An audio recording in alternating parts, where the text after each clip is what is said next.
Hello friends. तो सुबह की राधे राधे। और मैं सुबह नीचे उठ के आई। आज बहुत ठंडी है और कोहरा भी बहुत हो रहा है। कल भी बादल छाए थे और धूप कम निकली हुई थी, और आज भी ऐसा लग रहा है कि धूप कम निकलेगी क्योंकि सभी जगह कोहरा दिख रहा है। और मैं सुबह उठ के आई, सबसे पहले मैंने गैस के पैर पड़े और फिर मुझे प्यास सी लगी थी ब्रश करने के बाद, तो मैंने पहले पानी पी ली गुनगुना। क्योंकि मुंह धोने के बाद कभी कभी ऐसा होता है कि एकदम से लगता है कि पानी पी लो, तो मैंने आज वैसा ही किया। पहले आके मैंने पानी पिया और फिर सोचा बाद में बाकी काम करती हूँ। और फिर मैंने बाद में अपने काम शुरू किए थे, तो मैंने पहले पानी पी लिया। और मैंने रात को कोई सब्ज़ी काट के नहीं रखी थी, सोचा सुबह ही काट लूँगी, जल्दी कट जाएगी। तो मैंने इसलिए पत्ता गोभी निकाल के रखी थी कि सोची आज पत्ता गोभी बना लूँगी। और फिर इसलिए मैंने कोई सब्ज़ी भी नहीं काटी थी, वैसे भी बैंगन बन गया था। और हरे प्याज रखे थे, तो बच्चे हरे प्याज नहीं खाते हैं, तो इसलिए मैंने सोचा पत्ता गोभी बना लेती हूँ। और फटाफट से अपना पानी ख़त्म करके मैं किचन में आई गैस के पास। और पहले तो चाय बनाने के लिए रख दी, क्योंकि चाय बनने में टाइम लगता है। सबसे पहले चाय इसीलिए चढ़ाती हूँ क्योंकि चाय जब तक अच्छे से उबाल नहीं आती है तो फिर वो अच्छा नहीं लगती, टेस्ट अच्छा नहीं आता है। कम से कम 20 से आधा घंटा, इतना 20 मिनट या आधा घंटा उबलती है तब चाय अच्छी बनती है। और ज़्यादा चाय बनाओ तो उसे अच्छे से उबलने भी दो, तब चाय अच्छी बनती है। और मैंने चाय पत्ती, शक्कर और चाय का मसाला डाल के उसे उबलने के लिए रख दिया। और उसके बाद अदरक कूट कर रख ली थी, और जैसे ही चाय उबल के उफान हुई तो फिर मैंने उसमें अदरक डाल दी। और फिर रात के बर्तन धुले हुए थोड़े से रखे हुए थे, बाकी तो धो के मैंने जमा दी थी, लेकिन थोड़े बहुत और रह गए थे तो वो सूखे नहीं थे, तो इसलिए मैंने जमाया नहीं था। और फिर मैंने सुबह को उनको अरेंज कर दिया जब तक चाय हो रही थी। और पत्ता गोभी निकाल के रखी थी, पहले मैंने सोचा बर्तन जमा देती हूँ, उसके बाद फिर मैं सब्ज़ी काट लूँगी। और चाय छन्नी वगैरह, लोटा वगैरह निकाल के रख दिया। लोटा आटा सानने के लिए भी एक निकाल के रख दिया था पानी के लिए, क्योंकि बार बार खोलना ही पड़ता है, इसलिए जब टोकनी में थे बर्तन तो मैंने उनको निकाल के पहले साइड में रख लिया। अभी सुबह सुबह ठंड इतनी हो रही है, सुबह सुबह उठो एकदम से, और बच्चों को भी सर्दी हो गई, मुझे भी सर्दी हो गई। सुबह सुबह उठना होता है, पानी में हाथ जाते हैं, तो बहुत ठंड पड़ रही है। अभी ठंड इतनी तेज़ हो गई और कोहरे के कारण तो और भी लग रही है, और बादल भी हो रहे हैं। तो मैंने फटाफट से बर्तनों को अरेंज कर दिया सभी जगह पर।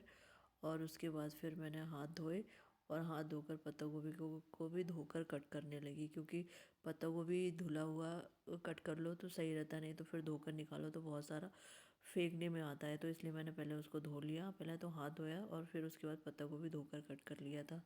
क्योंकि बर्तन रखने के बाद गुड़ का डब्बा उठा के रख रही थी तो हाथ थोड़ा चिपचिपा हो गया था, इसलिए मैंने हाथ को धोकर फिर पत्ता गोभी को उठाया था, नहीं तो चिपचिपाहट उसमें भी लगती थी। इसलिए मैंने धो धाकर फिर पत्ता गोभी फटाफट से बारीक कट कर लिया, क्योंकि मोटे मोटे अच्छे नहीं लगते हैं और वो बनने में भी अजीब लगेंगे, तो इसलिए मैं बारीक काटती हूँ बिल्कुल। और हमेशा से ऐसा ही काटती हूँ, क्योंकि मेरी मम्मी भी ऐसे ही काटती थी, तो मेरी आदत उन्हीं के जैसे हो गई है। बिल्कुल बारीक काटती हूँ उस पत्ता गोभी। और फिर मैंने फटाफट से सब्ज़ी को कट किया, और एक दो आलू भी काट के रखी थी। और फिर मैंने कढ़ाई चढ़ा दी और तेल चढ़ा दिया, और प्याज और हरी मिर्ची उसमें होने दिए था। और उसके बाद फिर मैंने मसाले डालने शुरू कर दिए थे फटाफट से। वैसे मैंने अपने पहले वीडियो में पत्ता गोभी की सब्ज़ी कैसे बनाती हूँ ये ज़रूर बताया है, तो आप ज़रूर देखिएगा।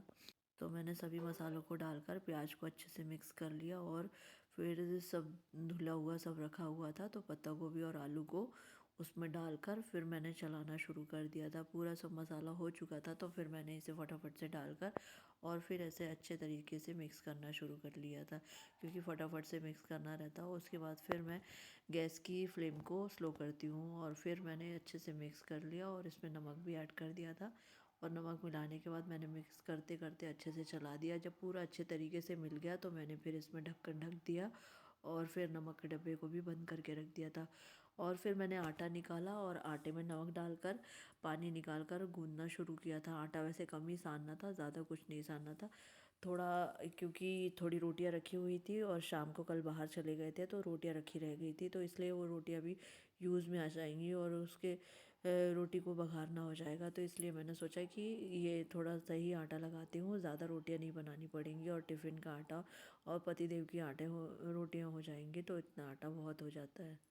वैसे तो हमारे यहाँ घर में सबको खाने में रोटियां ज़्यादा पसंद आती हैं, और दाल चावल बच्चों को दिन में स्कूल से आने के बाद ही पसंद आते हैं। वैसे तो अधिकतर रोटियां भी खाएंगे और थोड़ा दाल चावल भी लेते हैं। और जितने में चाय हो गई थी तो मैंने चाय को छान लिया, और पूरी चाय छानने के बाद क्योंकि चाय काम करते करते पूरी अच्छे से हो गई थी तो मैंने फटाफट से छान लिया, और सोचा अभी बीच में टाइम है तो मैं अपनी चाय भी निकाल लेती हूँ और चाय मेरी जब तक ठंडी होगी तो मैं ऊपर के पूजा के बर्तन भी निकाल लाऊंगी और उन्हें धोने के लिए रख दूंगी।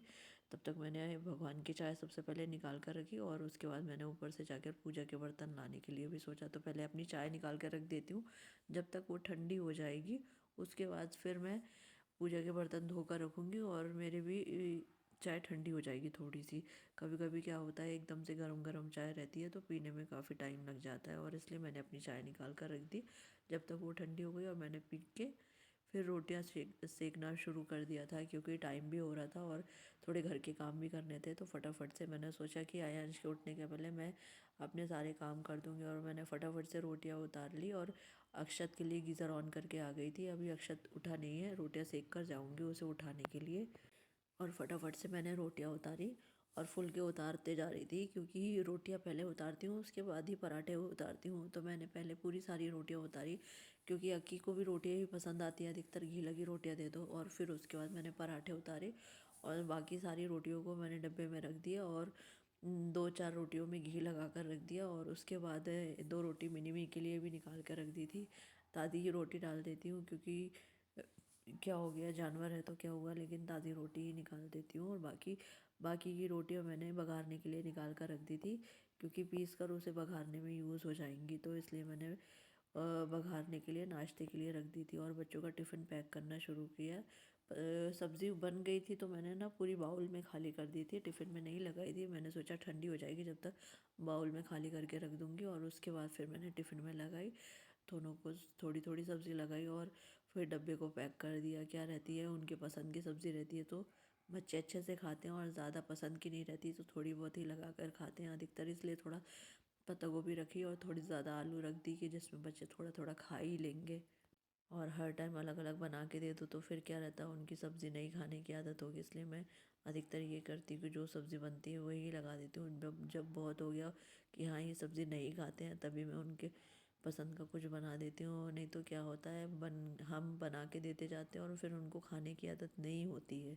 इसलिए जब बचपन में हम भी कोई सब्ज़ी वगैरह नहीं खाते थे तो हमारी मम्मी अभी हमें वही खिलाती थी, क्योंकि यही खाओगे नहीं तो दूसरा कुछ नहीं मिलेगा, तभी हम वो खाते थे। और आज हमें खाने की आदत है। आजकल बच्चों को जंक फूड बहुत खाने की आदत हो रही है, इसलिए सोचो कि जंक फूड ना खिलाओ, इसलिए घर का ही हेल्दी खिलाना होता है। और मैं अधिकतर घर में ही बहुत सारी चीज़ें बना कर दे देती हूँ। और फिर अक्की को उठा के ला ली थी, तो फिर उसका जब तक वो नहा के पूजा कर रहा था तो मैंने फटाफट से उसका नाश्ता रेडी कर दिया और अपनी भी चाय गर्म कर ली थी, क्योंकि मैं भी उसके साथ नाश्ता कर लेती हूँ साथ ही साथ। कभी कभी ऐसा हो जाता है कि साथ साथ कर लेती हूँ, कभी कभी ऐसा होता है कि काम बहुत रहते हैं तो बाद में करती हूँ। तो अधिकतर तो साथ में ही हो जाता है, लेकिन टाइम नहीं रहता है जब कभी, तब मैं अलग से करती हूँ। तो फिर मैंने उसको उसका नाश्ता दिया और फिर अपना भी नाश्ता लेके बैठी। तो नाश्ता करने बैठी ही थी और उतने में ही पानी की टंकी भर गई। तो मेरे साथ अक्सर ऐसा होता है कि जैसे ही बैठूंगी तो कुछ ना कुछ होता है, कोई गेट पे आया, कुछ हुआ। और फिर मैंने नाश्ता करने के बाद आ गई किचन को ओटा क्लीन करने के लिए। और सबसे पहले मैंने कपड़े को गीला करके चिमनी को अच्छे से पोंछ दिया और कूचे से मैंने गैस को रगड़ दिया था। तो रगड़ने के बाद मैंने पहले एक बार पोंछ लिया था और फिर मैंने चिमनी को पोंछा और फिर गैस के पास मैंने अच्छे तरीके से पोंछना चालू कर दिया था। क्या चिमनी को बाद में पोंछो ना तो उस पर जो भी थोड़ा बहुत कचरा या कुछ तेल वेल लगा रहता है वो गैस पे गिरता है। तो इसलिए मैं सबसे पहले चिमनी को सोचती हूँ पोंछ लूँ और फिर उसके बाद गैस को एक बार क्लीन अच्छे से कर लेती हूँ। नहीं तो ये करो कि गैस को अच्छे से साफ़ कर लो और फिर ऊपर पोंछो तो कुछ ना कुछ कचरा फिर गिर जाता है और फिर वो गंदी हो जाती है, तो डबल से काम करने रहते हैं। और फिर वो सब ख़त्म करके मैं आ गई सभी जगह डस्टिंग करने, क्योंकि कल संडे था तो मैंने कहीं भी डस्टिंग नहीं करी थी। और एक संडे के दिन ही ऐसा रहता है कि मैं डस्टिंग नहीं करती हूँ, उस दिन थोड़ा आराम से उठना होता है, सारे काम आराम से ही होते हैं। और फिर फटाफट से मैंने डस्टिंग करना शुरू कर दी थी और फिर आयांश के लिए भी गीज़र ऑन करना था, तो मैंने इसलिए फटाफट से डस्टिंग करी।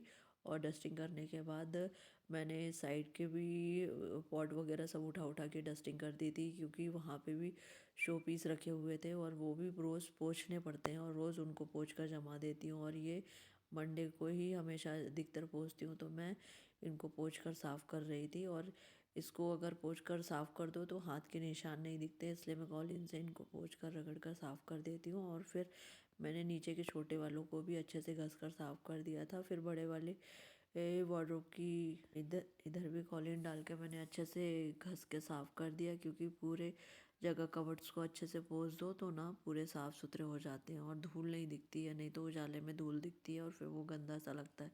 इसलिए मैंने फटाफट से पोंछा, और पोंछने के बाद मैं टेबल टॉप को भी अच्छे से पोंछने चली गई थी, क्योंकि मैंने सोचा कि साथ ही साथ टेबल टॉप को और टेंडम वगैरह को भी, ट्रॉलीज़ को पोंछ देती हूँ। उसके बाद फिर मैं टेबल टॉप को नीचे से घस का साफ़ कर दूँगी, क्योंकि एक बार कॉलिन का काम ख़त्म हो जाता है उसके बाद फिर मैं बाकी के काम ख़त्म कर लूँगी। तो फिर मैंने फटाफट से उनको पोंछना शुरू कर दिया था, और उसके बाद मैंने टेबल टॉप को भी अच्छे से घस कर साफ़ कर दिया, और फिर नीचे भी पानी जो गिरा रहता है उसको भी पोंछना रहता है। तो मैं इसलिए यहाँ के सारे काम ख़त्म करके फिर वो कपड़े से अच्छे से पोंछ कर, टाइल्स वगैरह भी रगड़ कर पोंछ देती हूँ, क्योंकि उसमें भी धूल जम ही जाती है। अब चाहे दरवाजे कितने भी बंद रहें, लेकिन अगर झाड़ू घर पे भी लगती है अंदर तो उसकी भी धूल तो उड़ती है, और उससे पूरी जगह धूल बैठती है, तो हमेशा धूल धूप में दिखाई देती है। तो इसलिए मैंने फटाफट से टाइल्स वगैरह को भी अच्छे से पोंछ कर साफ़ कर दिया।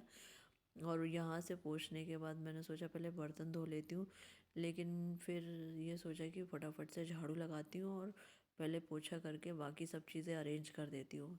तो मैं गई फटाक से अंदर के रूम से झाड़ू निकाल के लाई, और किचन से भी झाड़ू निकालने लगी, और जल्दी जल्दी झाड़ू निकाल कर मैंने सोचा कि जब तक नीचे आयांश को उठा के लाना होगा पतिदेव को, तब तक मैं झाड़ू पोछा करके सभी जगह सब सामान अरेंज कर दूँगी। क्योंकि क्या होता है, फ़ैन चलते रहते हैं और अभी ठंडी बहुत है, और फिर बच्चे को नहला के बाहर लाओ तो अब गीला है तो फ़ैन चालू ही करना पड़ता है। इसलिए मैंने सोचा फटाफट से झाड़ू लगाकर मॉप से पोछा मार देती हूँ, और सोफ़ों को भी खसका कर, हफ्ते में एक दिन सोफ़े को भी खसका कर झाड़ू पोछा हो जाता है। वैसे तो अगर हम करते हैं तो पूरे तरीके से झाड़ू निकालते हैं और क्लीन करते हैं, और यही मेड करती है तो नीचे कभी ना कभी कुछ ना कुछ कचरा मिल ही जाता है, और उनको बताना पड़ता है यहाँ से निकालो वहाँ से निकालो।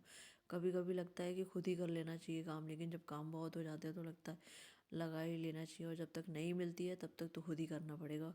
और लेकिन अभी ये हो रहा है कि घर बहुत ज़्यादा क्लीन रहता है, पूरा तरीके से करना हो जाता है, खसका के हर चीज़ को उनको बोलो तो फिर ये रहता है कि आज ही तो खसकाया था, कल ही तो खसकाया था, तो फिर इसलिए बोलना ही बेकार हो जाता है। और फटाफट से मैंने मॉप से पोछा लगाया, और पोछा लगाने के बाद फ़ैन भी चालू कर दिया था, लेकिन ठंड बहुत लग रही थी।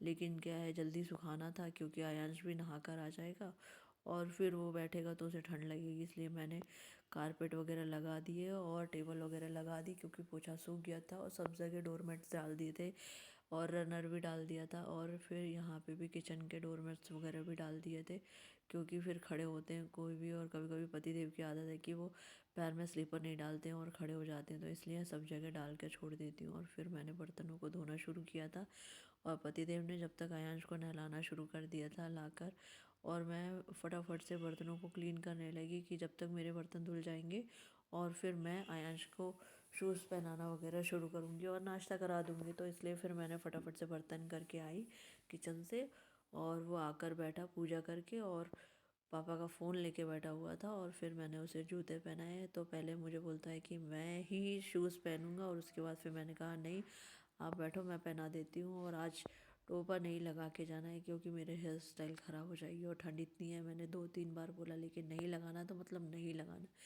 और उसके बाद फिर मैंने फटाफट से उसको नाश्ता कराया। अगर आपको मेरे व्लॉग्स अच्छे लगते हैं तो कमेंट कीजिएगा।